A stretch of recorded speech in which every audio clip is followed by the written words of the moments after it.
Hola, ¿qué tal hermanos y hermanas? Buenas noches a todos, Dios les bendiga. Vamos a continuar con nuestro tema, ¿verdad? El de la disciplina congregacional cristiana, en la parte de la disciplina correctiva. Agradeciendo a todos ustedes que pueden compartir los videos, que pueden mandarlo a otras personas y pueden dejar cualquier cosa, también pueden dejar sus comentarios ahí, que también podemos estar respondiendo. Muy bien, vamos a continuar con nuestro tema, ¿verdad? Vamos a lo que interesa. Eh, la semana pasada estábamos hablando sobre el compromiso del cristiano. ¿Cuál es el compromiso del cristiano dentro de la iglesia?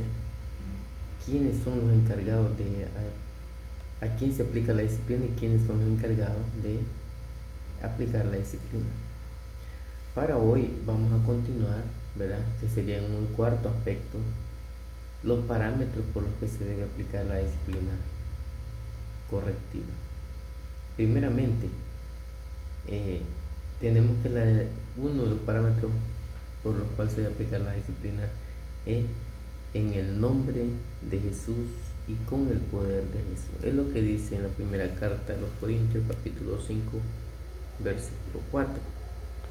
Dice así: en el nombre de nuestro Señor Jesucristo, reunidos vosotros en mi espíritu, con el poder de nuestro Señor Jesucristo,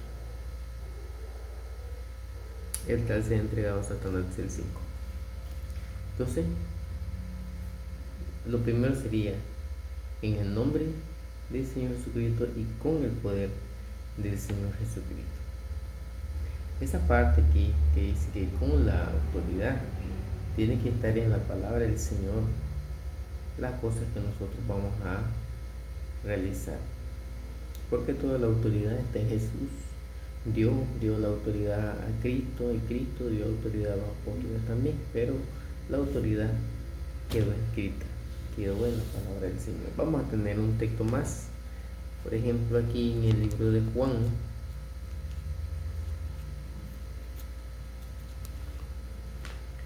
en el capítulo, capítulo 5 de Juan, versículos 22 y 27. Dice así: 5, 22 y 27.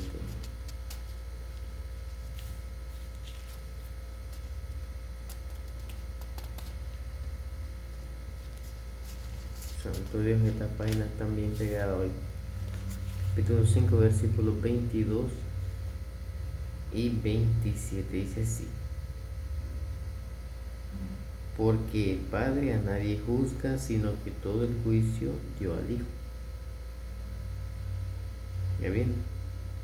Todo el juicio dio al Hijo. Entonces, con el poder de Jesús y en el nombre del Señor Jesús, dice en el 27, y además le dio autoridad de hacer juicio por cuanto es el Hijo del Hombre.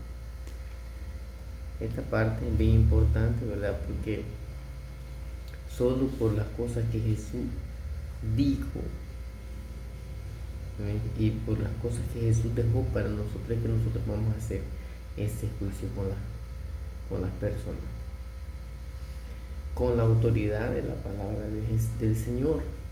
Porque la autoridad de Jesús está en su palabra. Y la palabra está escrita y fue manifestada por no dos ni tres personas, por varias personas. Tenemos varios escritores que dejaron ahí la palabra escrita, porque el Señor Jesús delegó su autoridad en la palabra. Ahí en el capítulo 12, versículo 48 del libro de Juan, es claro, un pasaje muy conocido por todos, ¿verdad? Y vamos a darle lectura. Capítulo 12, versículo 48. Dice: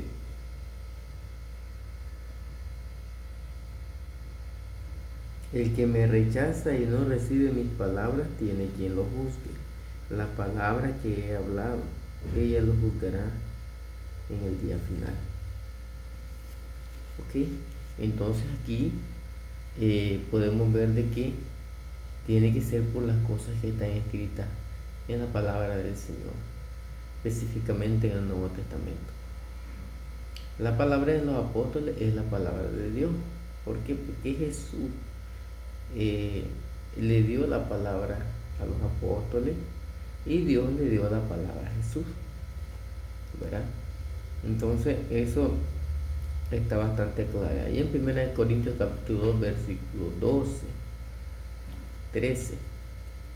Vamos a ver. 1 Corintios capítulo 2,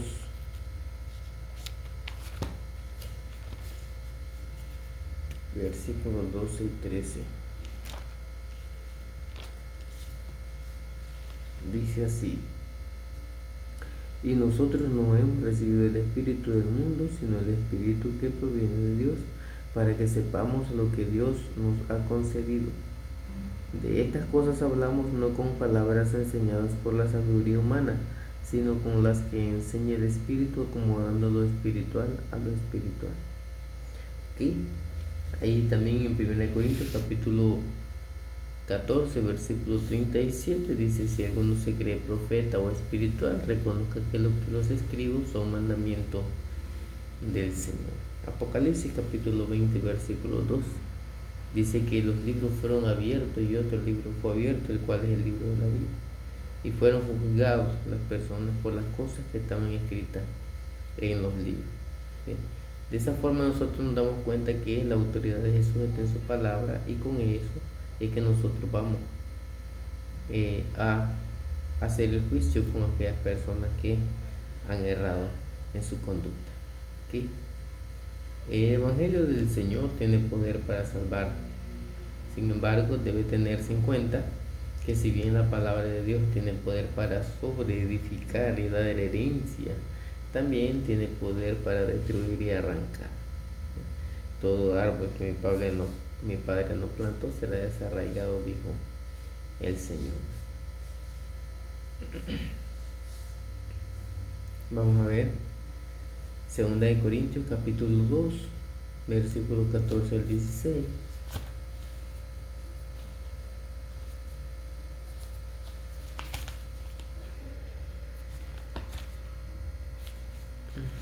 Segunda de Corintios. Estoy demorando un poco para encontrarla, que se están pegando bastante las hojas. Capítulo 2, versículo 14 al 16, dice así: pero gracias a Dios que nos lleva siempre en triunfo en Cristo Jesús, que por medio de nosotros manifiesta en todo lugar el olor de su conocimiento. Porque para Dios somos grato olor de Cristo entre los que se salvan y entre los que se pierden. Para esto ciertamente olor de muerte para muerte, y para aquellos olor de vida para vida. Y para estas cosas, ¿quién es suficiente? Ahí. Esa parte aquí que tenemos en este pasaje, tenemos que Dios puede edificar, ¿verdad?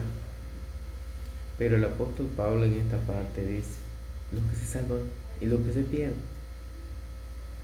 O sea que algunas personas agarran las cosas que son de edificar para perderse, pero nadie puede agarrar las cosas que son para perderse para edificarse. ¿Ya? ¿Por qué? Porque algunas personas se aprovechan del mandamiento y hacen cosas malas. Se aprovechan de los ingenuos, engañan y blasfeman. Entonces el Señor va a juzgar a todos aquellos que han actuado mal, haciendo mal uso de su palabra, añadiendo o quitando. En Hechos capítulo 20, versículo 32, el apóstol Pablo advirtió a los ancianos de la iglesia que vendrían tiempos en que no iban a estar las cosas muy bien, sino que vendrían hombres que se levantarían con cosas extrañas dentro de la congregación. Dentro de los mismos ancianos se iban a levantar esas personas. Entonces vamos a ver aquí. Número 5. El proceso de aplicación de la disciplina correctiva es el proceso que nosotros encontramos en Mateo capítulo 18, a partir del versículo 1. Vamos a ver. En Mateo capítulo 18, sí.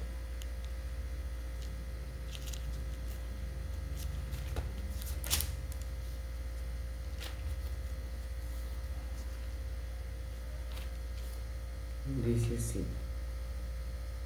a partir del versículo 15, 16. Ok, dice: por tanto, si tu hermano peca contra ti, ve y repréndelo estando tú y él solos. Si te oye, has ganado a tu hermano.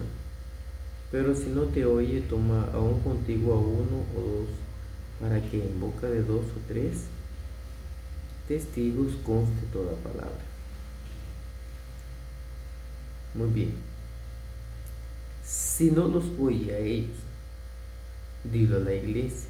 Y si no oye a la iglesia, tenlo por gentil y publicano. Ok. Podemos ver claramente que la disciplina cristiana se aplica en un proceso continuo que va de lo individual y privado a lo colectivo y público. Se distinguen claramente 3 etapas: la etapa inicial, la etapa media y la etapa final.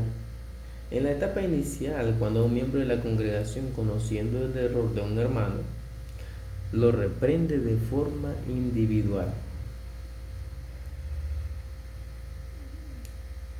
Y como dice la palabra, tú y él solos, o sea, en privado, tratando de hacer ver su error y llevarlo al arrepentimiento.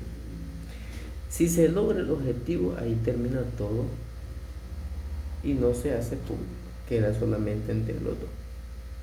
Ya va a ser la primera parte inicial, entonces falla, entonces va la etapa intermedia, que es cuando se busca 2 hermanos más, 1 o 2, ¿verdad?, que sean hermanos fieles, considerados fieles y respetuosos, que sepan manejar la situación, y van con el hermano que tiene el conocimiento del error del hermano y buscan al hermano pecador. Entonces, con la ayuda de estos hermanos maduros, de buen testimonio, se busca al hermano que está en pecado, y el objetivo es el mismo: hacer que el hermano se arrepienta. Si se consigue el arrepentimiento del hermano, ahí termina todo, entre 3 y 1. 3 personas que reprenden y 1. Si no sale bien, el hermano continúa en aquella situación y le está gustando la carne. Entonces viene la etapa final, que es la parte severa. Es cuando el proceso involucra a la iglesia en su totalidad, la cual está en la obligación de amonestar públicamente al hermano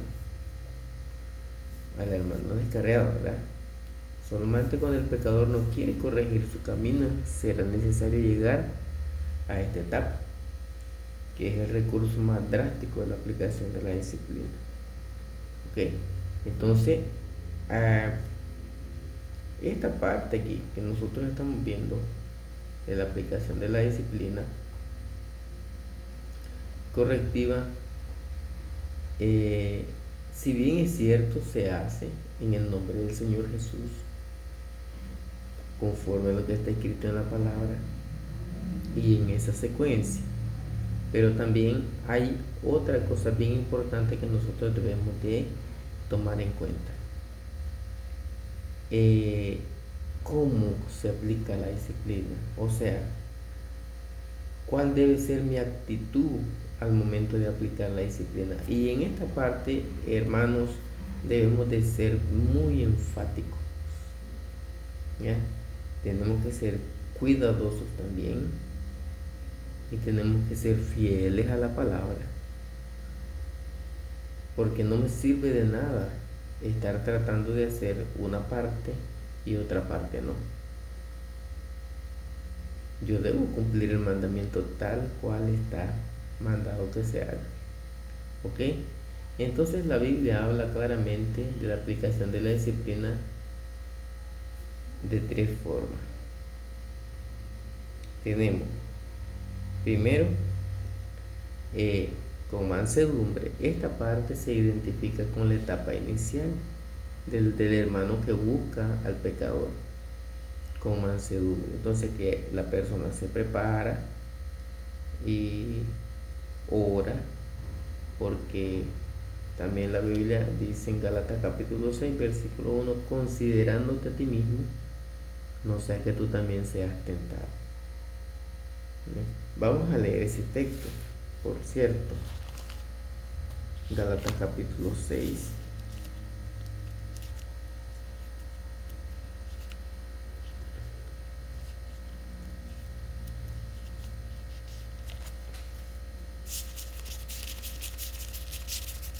Gálatas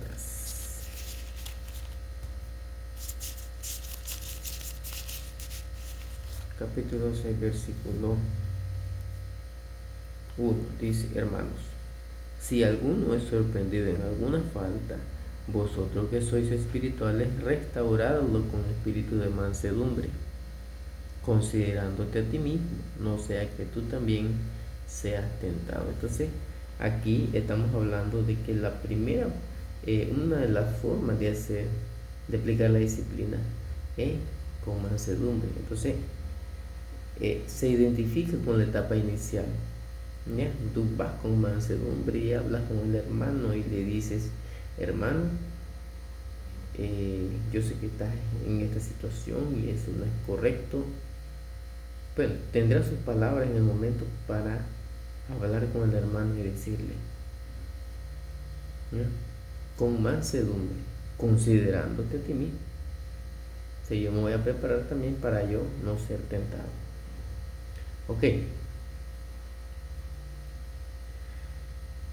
Esto es importante, hermano, porque evita las murmuraciones. Filipenses capítulo 2 versículo 14. Filipenses 2:14. A ver qué tenemos aquí.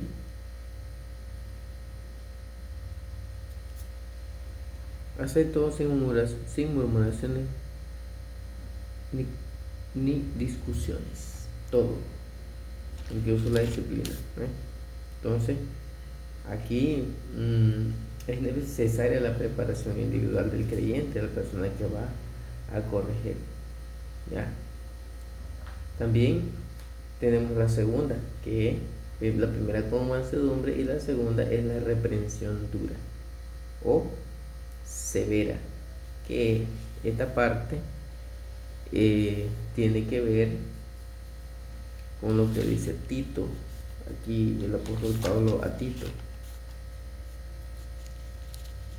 Vamos a buscar el capítulo 3 de Tito.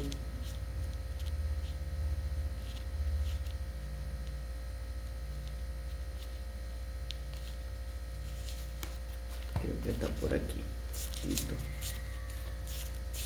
Un libro pequeñito. Timoteo, Tito. Tito capítulo 1 versículo 13.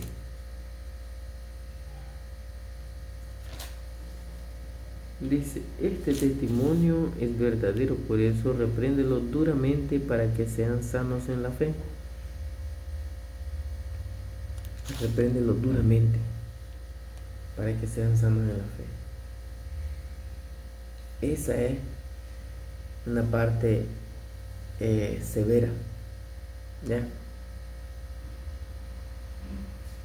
Es diferente a la mansedumbre que estábamos estudiando en la primera parte.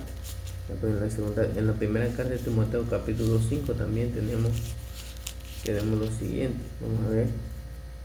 Primera carta de Timoteo capítulo 5 versículo 20.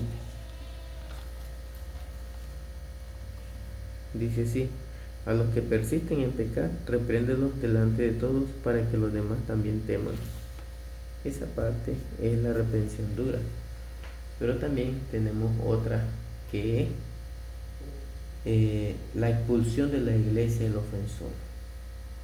Esa parte de la expulsión de la iglesia es la más drástica, ¿eh?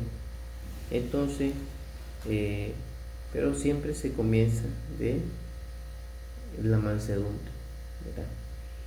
Para llegar a esa etapa final de expulsar al hermano o a la hermana, entonces habrían pasado varias cosas.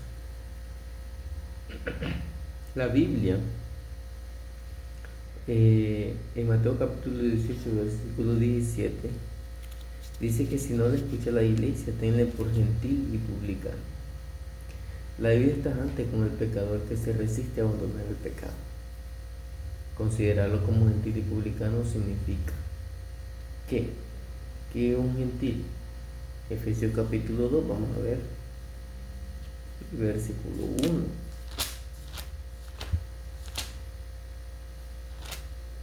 ¿Qué es un gentil? ¿Cómo es considerado un gentil? Dice: y Él os dio vida, vosotros cuando estabais muertos en vuestros delitos y pecados. Un gentil, una persona muerta en delito y pecado. Vamos a ver. En los cuales anduviste en otro tiempo siguiendo la corriente de este mundo, conforme al príncipe de la potestad del aire, el espíritu que ahora opera en los hijos de desobediencia.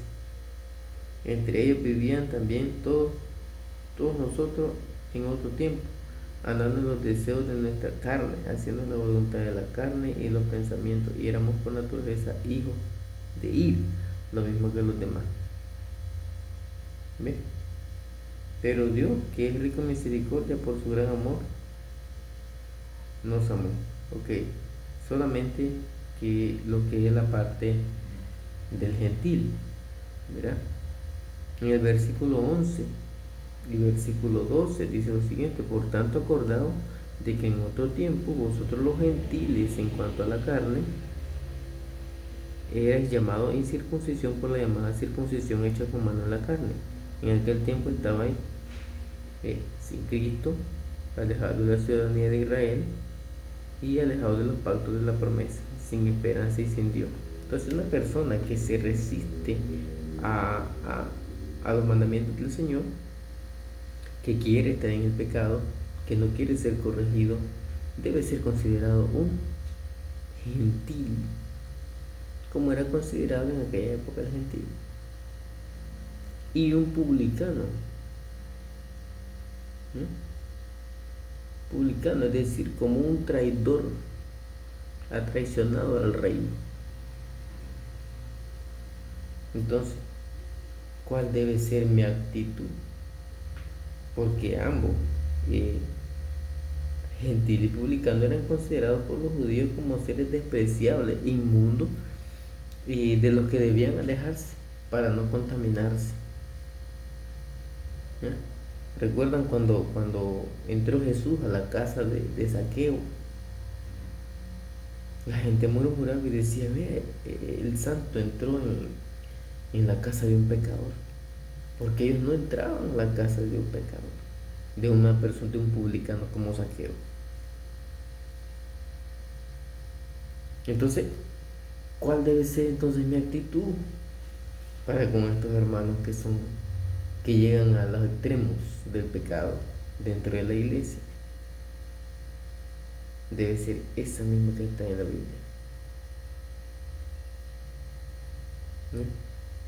Debo considerarlo así, porque lo que yo estoy buscando es el arrepentimiento del hermano. En la segunda carta del apóstol Pedro, el Espíritu Santo claramente nos ilustra con un proverbio que segunda carta de Pedro, si vamos, puede buscarlo en su Biblia, segunda carta de Pedro, capítulo 2, versículo 20 y 22. Dice que los que recibieron el conocimiento de la verdad y son vencidos por las cosas del mundo, su estado viene a ser peor que el primero. Y le acontece lo que el proverbio dice del perro, que vuelve al vómito y la puerca lavada a revolcarse en el cielo, con el lodo, la lama. ¿Ve? Entonces, estos hermanos, pues que son vencidos y quieren quedarse en el pecado, son dignos solamente de corrección. Solo son para ser corregidos. Va a acercarse a Él y para corregirle. Una vez fuera de la iglesia, tiene que aplicar Gálatas 6:1, porque está fuera. Generalmente cuando los hermanos son expulsados de la congregación, salen bravos, salen enfurecidos y salen diciendo cosas, qué sé yo, porque yo he visto, ¿ya? Sin embargo, es la regla del Señor, es el mandamiento del Señor. Y al final, porque también lo he visto, los hermanos se arrepienten y vuelven arrepentidos. Yo los he visto al frente de la congregación, arrepentidos, porque la palabra del Señor es limpia, es recta, y lo que Él dice que se hace, se ha de hacer, y trae los resultados que Dios quiere. Algunos que dicen, no, que eso es muy duro, que eso no se puede hacer con el hermano. No, es Dios el que hace. Y yo no estoy para juzgar al Señor, yo estoy para cumplir su palabra. ¿Ok? Entonces aquí dice que es comparado con el perro y con el chancho, como con el puerco. Algunos le dicen puerco, otros le dicen chancho, otros le dicen cerdo, otros le dicen marrano, pero el asunto es que es un chancho. Entonces, el mandamiento del Señor en Mateo capítulo 18, del 15 al 17, es para los discípulos, pero también lo es para la iglesia. La iglesia debe entregarlo a Satanás, aquel que se resiste, apartarse de él o de ella. Solo así podrá ser vaso para honrar. Pero si se queda apañando, ¿verdad?, lo que el otro ha hecho, entonces no va a tener aprobación del Señor. Hay que quitarlo de en medio de la iglesia, como dice 1 Corintios 5:2. Quitarlo de entre vosotros y se ha entregado a Satanás. ¿Por qué? Porque se ha desviado de la verdad, resiste a Dios, es perverso y está condenado por su propio juicio. Para ir finalizando, concluyendo, aquí vamos a ver una parte. Los santos, la última parte del punto 7. Los santos tienen autoridad para juzgar. Sabemos que solo el juicio de Dios es justo. Por eso, el juicio debe ser en el nombre del Señor. Aquel que juzga en el nombre del Señor hace un juicio recto. Juan capítulo 7, versículo 24. Vamos a ver. Capítulo 7, versículo 24 dice así: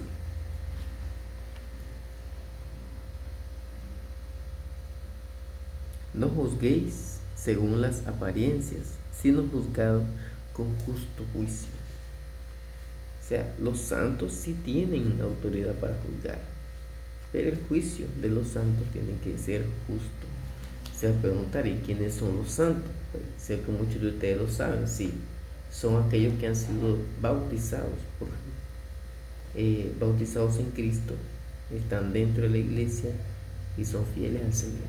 No son los santos, ¿okay? Considerados santos por el Señor, apartados del mal, apartados del pecado. Entonces, tenemos autoridad para juzgar, pero conforme a la palabra del Señor.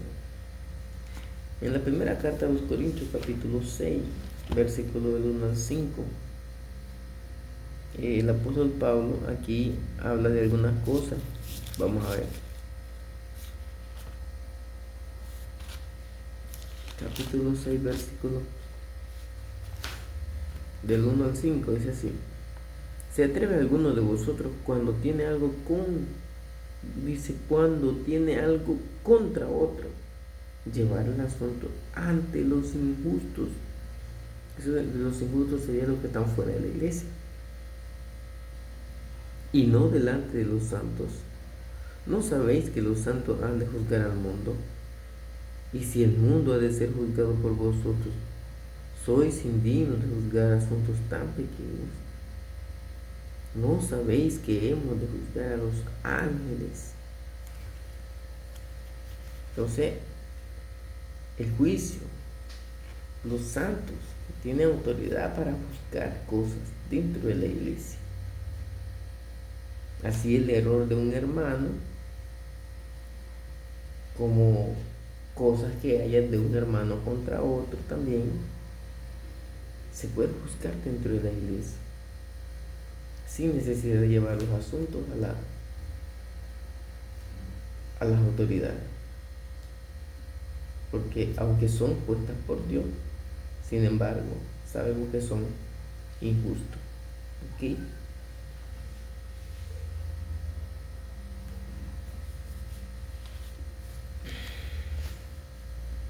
Vamos a ver un pasaje aquí.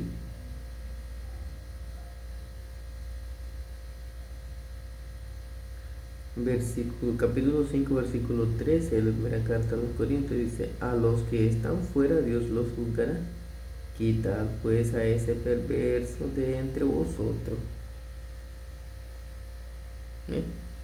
Entonces,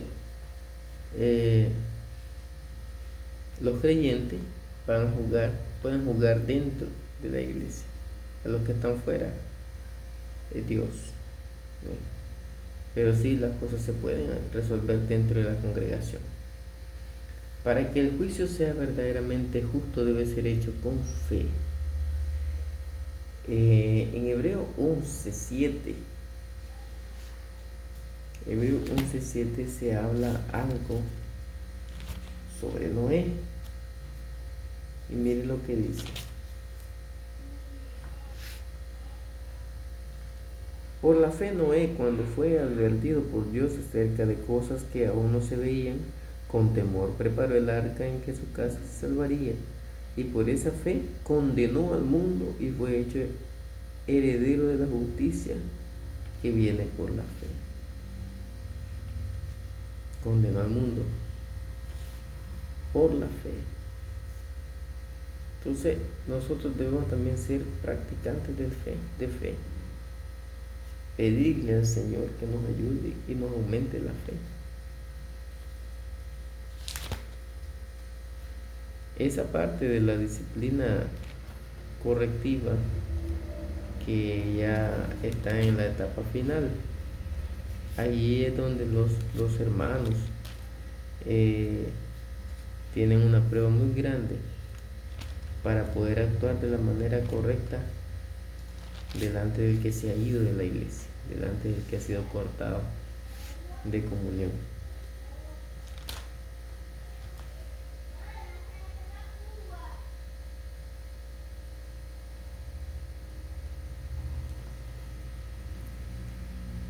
Vamos a tener un texto, una lectura de un texto más.